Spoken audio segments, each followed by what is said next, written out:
আসসালামু আলাইকুম ভিউয়ার্স, আশা করি তোমরা ভালো আছো। আলহামদুলিল্লাহ আমিও ভালো আছি। আজ আমি আমার খুব পছন্দের পুলি পিঠা বানাবো। তার জন্য আমি কতগুলো সাদা তিল আর এলাচ, দারচিনি, গোমরি এগুলো ভেজে নিয়েছি। আর অন্যদিকে আতপ চাউলের গুঁড়ো নিয়ে নিয়েছি। আর এই চাউলের গুঁড়োগুলোও টেলে নিয়েছি। আর অন্যদিকে দুটো নারিকেল কুড়িয়ে নিয়েছি।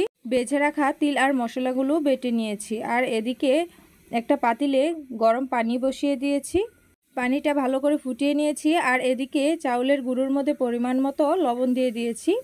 দেওয়ার পর এই গরম পানিগুলো অল্প অল্প করে দিয়ে পিঠার গোলাটা সুন্দর করে গুলে নিচ্ছি। আর এই পিঠার গোলাটাই হচ্ছে আসল, কারণ গোলাটা যদি সুন্দর করে গুলে না নেই তাহলে কিন্তু পিঠাগুলো সুন্দর হবে না। তারপর অন্যদিকে কুড়িয়ে রাখা নারিকেল আর তিল বাটা আর মশলা বাটাগুলো আর এতে পরিমাণ মতো চিনি আর লবণ দিয়ে এটা চুলায় বসিয়ে দিলাম। তারপর আস্তে আস্তে করে নেড়ে চেড়ে এই ভিতরের পুরটা বানিয়ে নিয়েছি।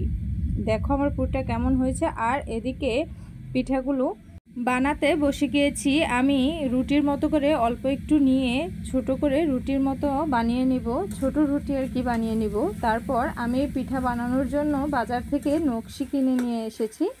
আর সেই নকশি দিয়ে পিঠাগুলো বানালে খুবই সুন্দর দেখা যায়। তাই এই নকশির উপর দিয়ে তোমরা তো স্ক্রিনে দেখতেই পাচ্ছ আমি এই পিঠাগুলো কিভাবে বানিয়ে নিচ্ছি। আর দেখো পিঠাটা দেখতে কতটাই সুন্দর হয়েছে। আর যেই জিনিস দেখতে সুন্দর সেই জিনিস কিন্তু খেতেও দারুণ লাগে।